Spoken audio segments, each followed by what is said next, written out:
উফ, আমার মতো এই বনে এমন সুন্দর পাখি আছে নাকি, যার শরীরে এমন ঘন কালো পালক, ডাগর ডাগর চোখ, এমন লম্বা লেজ। উফ, নিজের রূপ দেখে নিজেই ফিদা হয়ে যাচ্ছি। তুমি তো তোমার রূপ নিয়ে পড়ে আছো, এদিকে আমার দিকে তাকিয়ে দেখো। আমি কত কাজ করি, নিজেই নিজের খাওয়ার জন্য গাছ থেকে কষ্ট করে আম পাড়ছি। আমার মতো এত কঠিন কাজ এই বনে আর কোনো পাখি করে নাকি? এই বনে সবচেয়ে পরিশ্রমী পাখি হচ্ছে আমি। কালু কাকার কাকুলি যখন এভাবে নিজেই নিজেদের প্রশংসা করছিল, ঠিক তখনই সেদিক দিয়ে কবুতর উড়ে যেতে থাকে। আর কবুতর তাদের কথা শুনে বলে, কথায় আছে না, গায়ে না মানলে আপনি মোড়ল। ওরে কালু কাক, তুই তো 7 দিন পর একদিন ফল সংগ্রহ করতে আসিস, কাজ করার অলসতায় না খেয়ে থাকিস, আবার নিজেকে পরিশ্রমী পাখি বলিস কিভাবে? সব সময় অন্যের কথাতে নাক গলাবি না কবুতর। যা এখান থেকে, চলে যা বলছি, দুষ্টু কবুতর কোথাকার। কালু কাকের এমন দুর্ব্যবহারে কবুতর সেখান থেকে চলে যায়। ঠিক তখনই আম গাছের পাশে ঝোপ থেকে একটা বিড়াল বেরিয়ে আসে। মিয়াও, মিয়াও।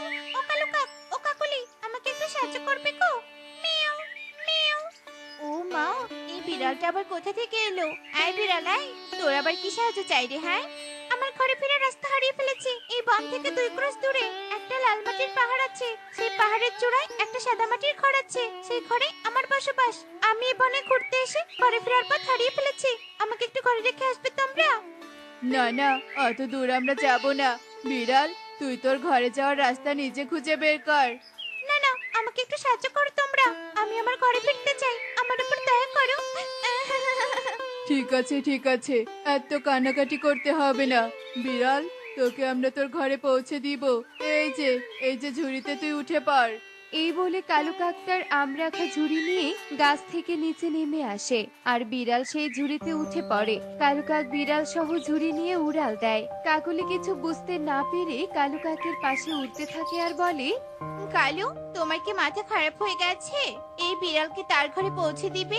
এই বন থেকে লাল মাটির পাহাড় তো অনেক দূরে। হা, হা, হা, হা, হা। বোকা বউ আমার, কে বলেছে এই বিড়ালকে আমি তার ঘরে নিয়ে যাব? এই বিড়ালকে তো আমি আমাদের বাড়িতে নিয়ে যাব, আর তার ঘরে ফিরিয়ে দেওয়ার আশা দিয়ে আমাদের সব কাজ করিয়ে নিব। পুকুর থেকে মাছ ধরে আনাবো, এই বিড়ালকে আমাদের চাকর বানিয়ে রাখবো। বাহ, তুমি তো বেশ ভালো বুদ্ধি করেছো। এই বিড়ালের জন্য আমার আর কোনো পরিশ্রম করতে হবে না। উফ, তোমার বুদ্ধির তুলনা হয় না। কাকুলি আর কালু কাক যখন এসব কথা বলছিল, ঝুড়িতে বসা বিড়াল সেসব কথা কিছুই শুনতে পায় না। কিছুক্ষণ পর কালু কাক আর কাকুলি বিড়ালকে নিয়ে তাদের বাড়িতে পৌঁছায়, আর বিড়াল ঝুড়ি থেকে নেমে আসে। মিয়াও, মিয়াও। একে, তোমরা আমাকে কোথায় নিয়ে এলে? এটা তো লাল মাটির পাহাড় নয়, আর আমার সাদা মাটির ঘরও নয়। এটা তোর ঘর নয়, কিন্তু এটা আমাদের ঘর। শোন বিড়াল, এ বন থেকে তো তোর সাদা মাটির ঘর অনেক দূরে। সেখানে তোকে পৌঁছে দিতে গেলে তো আমাদের আগে শরীরের বিশ্রাম দরকার, খাবার দরকার। সেই খাবার জোগাড় করবি তুই, আর আমাদের বাড়ির সব কাজ করে দিবি। তারপর আমরা তোকে তোর ঘরে পৌঁছে দিব। যদি আমাদের প্রস্তাবে রাজি না হোস, তবে আমরা তোকে পৌঁছে দিতে পারবো না। না না, আমি রাজি রাজি, তোমাদের প্রস্তাবে আমি রাজি। তবু আমাকে ঘরে পৌঁছে দিও। বলো, তোমাদের কি কাজ করতে হবে? যা যা, পুকুর থেকে আমাদের জন্য মাছ নিয়ে আয়, আমরা মাছ খাবো। আচ্ছা ঠিক আছে, এক্ষুনি যাচ্ছি আমি তোমাদের জন্য মাছ নিয়ে আসতে। এই বলে বিড়াল তাদের ঘর থেকে চলে যায়। বিড়াল একটা পুকুর পাড়ে চলে আসে। আমার কাছে তো কোনো মাছ ধরার জাল বা বড়শি কিচ্ছু নেই। আমি কিভাবে মাছ ধরবো? কি করে? হ্যাঁ, পুকুরের জলে ডুবে ডুবে মাছ ধরি।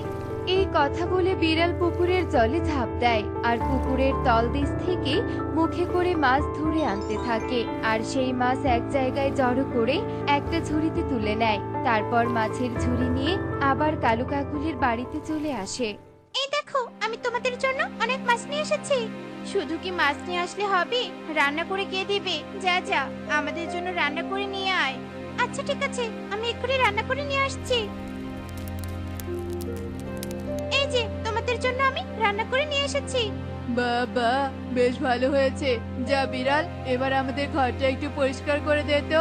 ঘরের কোনায় কোনায় অনেক নোংরা জমেছে। তোমরা একা একা মাছ খাবে? আমার অনেক খিদে পেয়েছে, আমাকে একটু মাছ খেতে দাও। বেশ কিছুক্ষণ ধরে আমি মাছ না খেয়ে আছি। এই আয় বিড়াল আয়, তোর সাহস তো কম নয়, তুই আমাদের খাবার খেতে চাস? যা, তোকে যেই কাজ দেয়া হয়েছে সেই কাজ কর। কাকুলির কথা শুনে বিড়াল সেখান থেকে চলে যায় আর ঘর পরিষ্কারের কাজ করতে থাকে। এভাবে বেশ কিছু দিন কেটে যায়। কালু কাকুলি, আমি অনেক অসুস্থ হয়ে পড়েছি, এবার তোমরা আমাকে আমার ঘরে রেখে এসো। আর কতদিন তোমাদের এখানে থাকবো? তোর বাড়িতে আমরা রেখে আসতে পারবো না, তুই এখন অসুস্থ হয়ে গেছিস। তুই আমাদের আর কোনো কাজে দিবি না। যা যা, আমাদের বাড়ি থেকে বেরিয়ে যা। তোকে তো আমরা ভুল বুঝি আমাদের কাজ করার জন্য রেখেছিলাম। এখন তুই অসুস্থ, তোর কাজ করার ক্ষমতা কমে গিয়েছে, তোর চিকিৎসা আমরা করাবো না, অনেক টাকা চলে যাবে। যা যা, এখন আমাদের বাড়ি থেকে চলে যা। তোমরা আমাকে মিথ্যে কথা বলে ঠকিয়েছো। এতদিন তোমাদের বাড়িতে ইচ্ছে মতো কাজ করিয়ে নিয়েছো, এখন বলছো আমার ঘরে তোমাকে পৌঁছে দিতে পারবে না। তোমরা মিথ্যেবাদী পাখি, তোমরা ঠকবাজ। এত বড় সাহস আমাদের মিথ্যেবাদী বলিস? যা, আমাদের বাড়ি থেকে দূর হয়ে যা।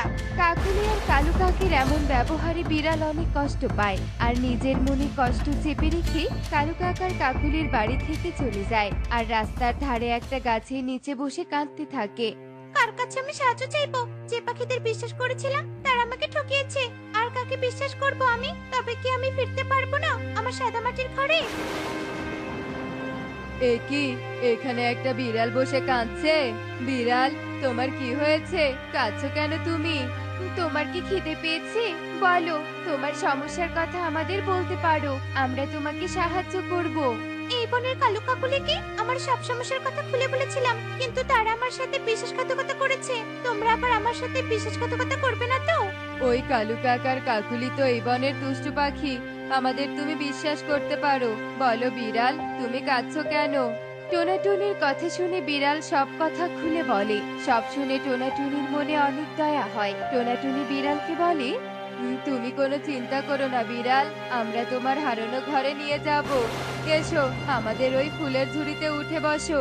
ওই ঝুড়িতে করে তোমাকে তোমার লাল মাটির পাহাড়ের চূড়ায় সাদা মাটির ঘরে নিয়ে যাব। আচ্ছা ঠিক আছে, আমি আবার এই বনের পাখিদের বিশ্বাস করলাম। আমি এক্ষুনি তোমাদের ঝুড়িতে উঠে বসছি। এই বলে বিড়াল টোনাটুনির ফুলের বাড়িতে উঠে বসে আর টোনা সেই ঝুড়ি আঁকড়ে ধরে উড়তে থাকে। টুনিও টোনার পাশাপাশি উঠতে থাকে। তারা দুজন উঠতে উঠতে তাদের বন ছেড়ে 2 ক্রোশ দূরে সেই লাল মাটির পাহাড়ে গিয়ে পৌঁছায়। ওই তো আমরা লাল মাটির পাহাড়ে এসে পৌঁছিয়েছি। টোনাটুনি উড়ে বিড়ালকে নিয়ে লাল মাটির পাহাড়ের চূড়ায় পৌঁছায়। তোমাদের অনেক ধন্যবাদ আমাকে আমার ঘরে পৌঁছে দেওয়ার জন্য। কি বিড়াল, তুমি পরি হয়ে গেলে কি করে? আসলে আমি বিড়াল রূপে তোমাদের বনে ঘুরতে গিয়েছিলাম।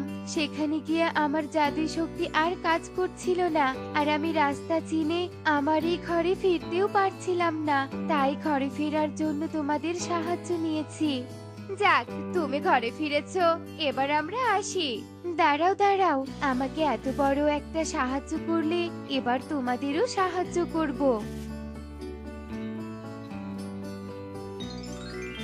এই সোনার কলসটা নিয়ে গিয়ে বনে বিক্রি করো, অনেক টাকা পাবে। তা দিয়ে তোমরা আরামে জীবন কাটাতে পারবে। ঠিক আছে টুনি, এবার আমরা যাই। এই বলে টোনাটুনি সেখান থেকে বনে ফিরে আসে। বনে ফিরতেই তাদের সাথে কালু কাকুলির দেখা হয়। কিরে টোনাটুনি, তোদের কাছে থাকা কলসটা সোনার? কোথায় পেলি রে এমন সোনার কলস? তোমরা যে বিড়ালকে সাহায্য করনি, সেই বিড়ালকেই সাহায্য করে আমরা এই সোনার কলসটি পেয়েছি। এই বলে টোনাটুনি সেখান থেকে চলে যায়। আর টোনাটুনির মুখে এই কথা শুনে কালু কাক অনুশোচনা করে বলে ওঠে, হায় হায় রে, কি পোড়া কপাল আমাদের। আমরাও যদি বিড়ালকে সাহায্য করতাম, তবে সোনার কলসটা আমরা পেতাম। হায় হায় রে। এমনই সব মজার মজার শিক্ষণীয় টুনি পাখির গল্প দেখতে আমাদের পাশেই থেকো। আর গল্পগুলো কেমন হচ্ছে তা কমেন্টে জানাতে ভুলো না কিন্তু। Bye bye. অনেক যুগ ধরেই ডাইনি তার গুহায় একা ছিল। বনের পাখিরা তাকে ভয় পেলেও সে ভয় পেত নদীকে। তবে মৃত্যুর আগে তার একটাই শখ ছিল যে সে নৌকায় চড়বে, আর তাই সবটুকু ভয়কে বিসর্জন দিয়ে আজ সে মাঝ নদীতে তার অপূর্ণ শখ পূরণের দাবিতে, যা সে বেঁচে থাকতে পারেনি। কতদিনের শখ ছিল আমার, আজ পূরণ হলো। শুধু শুধু এতদিন পানিকে ভয় পেতাম, কই এখন তো আর ভয় লাগছে না, বরং আরো ভালো লাগছে। তোর এত বড় সাহস ডাইনি, তুই আমার এই কাচের মতো স্বচ্ছ জলাশয়ে তোর এই নোংরা নৌকা চালাচ্ছিস? তুই তোর সীমা লঙ্ঘন করেছিস। তুই এভাবে বলছিস কেন? আমি তো শুধু নৌকা চালাচ্ছি, তোর বড় কোনো তো ক্ষতি করিনি। চুপ কর তুই, আমার মুখে মুখে তর্ক করছিস? এমনিতেই জলাশয় আমার অনেক প্রিয়, তাই আমার আড়ালে নৌকা চালালে সমস্যা নেই, কিন্তু যে আমার সামনে পড়ে আমি তাকে শাস্তি দেই। শোন জলপরি, আমি এখানে লড়াই করতে আসিনি। তুই যেহেতু রেগে গিয়েছিস, ঠিক আছে আমি চলে যাচ্ছি। তোকে শাস্তি পেতেই হবে, তুই ভুল করেছিস। এই বলে অহংকারী জলপরি ডাইনির করা সামান্য ভুলের কারণে তাকে শাস্তি দেয়। জলপরি তার জাদু শক্তি দিয়ে ডাইনির দৃষ্টি শক্তি কেড়ে নেয়, ফলে ডাইনি কোনো কিছু দেখতে না পেয়ে অন্ধ হয়ে সেই নৌকায় পড়ে থাকে আর তার পুরনো গুহায় ফিরে যেতে পারে না। ওরে অহংকারী জলপরি, তুই কি করলি? আমাকে অন্ধ করে দিলি। আমি তো তোর কোনো ক্ষতি করিনি। কেমন লাগে তোর এখন? শোন, তুই সেই দিনই তোর দৃষ্টিশক্তি ফিরে পাবি যেদিন এই বনের পাখি তোকে ভয় না পেয়ে তোকে মায়া ফুল এনে দিয়ে সাহায্য করবে, আর ওই মায়া ফুলের স্পর্শে তুই তোর দৃষ্টিশক্তি ফিরে পাবি। এ কথা বলে জলপরি চলে যায় ঠিকই, তো ডাইনির মনে দিয়ে যায় এক বিরাট সংশয়। ডাইনি ভাবতে থাকে যে তাকে তো সবাই ভয় পায়, তাহলে কে তাকে সাহায্য করবে? আর এভাবে কেটে যায় বেশ কিছুদিন। ইস, বলছি ফল কি বাড়িতে নিয়ে যেতে দেবে না শুনি? একটা করে ফল কুড়াচ্ছি আর তুমি খেয়ে ফেলছো, ভালো লাগছে না কিন্তু। আরে এমন করছো কেন? গাছে কত ফল, আর আমি দুটো খেলে কি এমন ক্ষতি হবে শুনি? ঠিক আছে, তাহলে গাছ থেকে ছিঁড়ে খাও না, ঝুড়ি থেকে নিচ্ছ কেন শুনি? এমন করলে আর ফল কুড়াবো না। হয়েছে হয়েছে, এখন আর সামান্য ফল নিয়ে আমার সাথে এভাবে ঝগড়া করো না তো কাকুলি। আরে কালু দাদা, কাকুলি দিদি, কি হয়েছে তোমাদের? তোমরা এভাবে ঝগড়া করছো কেন? আরে না টুনি, তেমন কিছু না। আর টোনা, ভালোই হলো তোর সাথে দেখা হয়ে। শোন, কাল সকালে তোর নৌকা নিয়ে তীরে থাকিস, ওপারে যাব আমি, আর কাকুলি এক আত্মীয়র বাড়িতে যাবে, বুঝলি? ঠিক আছে কালু দাদা, আমি সময় মতো তীরে থাকবো আর তোমাদের ওপারে পৌঁছে দিব। এ কথা বলে টোনা টুনি সেখান থেকে চলে গেলে এভাবেই সেই দিনটি কেটে যায়। কিন্তু সেখানে এসে তারা টোনাকে দেখতে না পেয়ে চিন্তায় পড়ে যায়। এ কি কালু, টোনা তো এখনো আসেনি।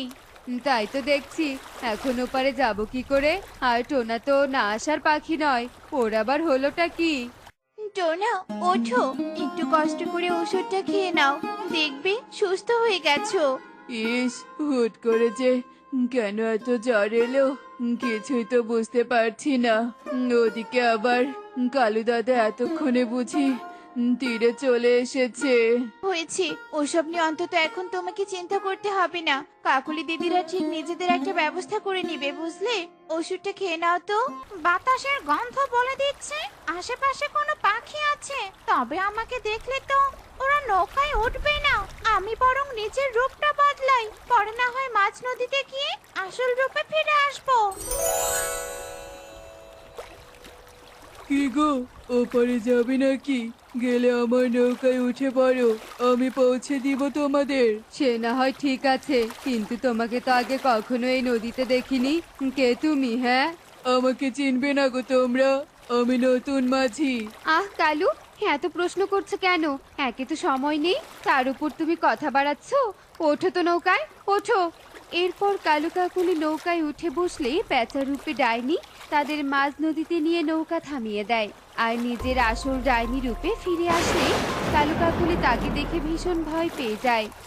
ওরে বাবারে, ডাইনি, হ্যালো, পালাও, এখন কি হবে আমাদের? সাঁতারও তো জানি না। আরে বোকা, সাঁতার জানি না তো কি হয়েছে, উঠতে তো জানি, কিন্তু এত বড় নদী উড়ে তো পারা যাবে না। ভয় পাস না, আমি তোদের কোনো ক্ষতি করব না। তোরা আমাকে একটা সাহায্য কর, আমি তোদের ছেড়ে দেব। ওরে বাবারে, আমরা পারবো না, কোনো ভয়ানক ডাইনিকে সাহায্য করতে পারবো না। ছেড়ে দাও বলছি, আমাদেরকে ছেড়ে দাও। আচ্ছা বেশ, তবে তোরা যতদিন না নিজেদের ভয় কাটিয়ে আমাকে সাহায্য করবি, ততদিন আমি তোদের এই নৌকায় সোনার ঘর বানিয়ে বন্দি করে রাখবো। এ কথা বলে ডাইনি এক মুহূর্ত দেরি না করে নৌকায় সোনার ঘর বানিয়ে কালু কাকুলিকে সেখানে বন্দি করে। আর এভাবেই সেই দিনটি কেটে যায়। আর পরের দিন টোনা সুস্থ হয়ে মাঝ নদীতে নৌকা নিয়ে এলে হঠাৎ তার নৌকা জলে থাকা পাথরের সাথে লেগে তলিয়ে যায় আর টোনা পানিতে পড়ে যায়। এই রে, নৌকাটা ডুবে গেল, এখন কি হবে? আমি তো ডুবে যাব।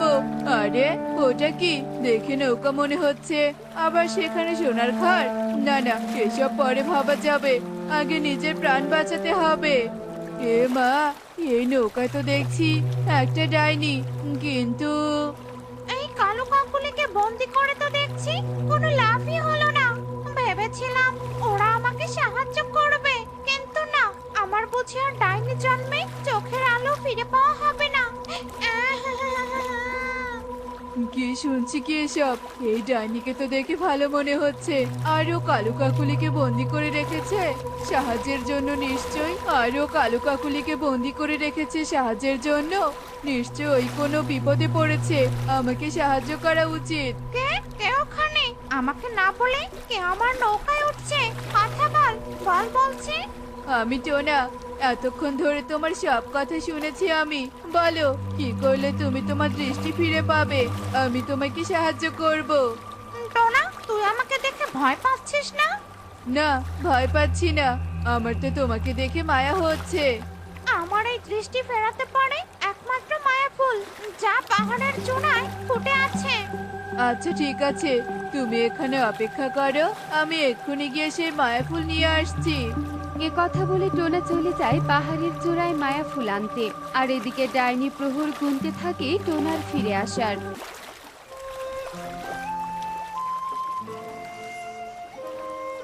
আমি চলে এসেছি ডাইনি, আর সাথে মায়া ফুলও নিয়ে এসেছি। কি সত্যি? দে দে, আমার হাতে দে, তাড়াতাড়ি আমাকে দে। নিব, কিন্তু বলো, এরপর তুমি কালু কাকুলিকে মুক্ত করে দিবে, ওদের আর বন্দি করে রাখবে না?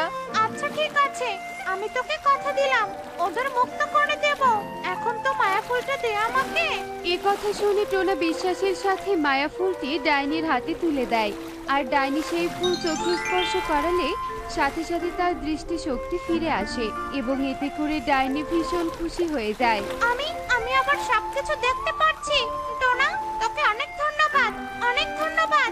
এবার আমি আমার কথা রাখবো, কালো কাকুলিকে মুক্ত করে দেব।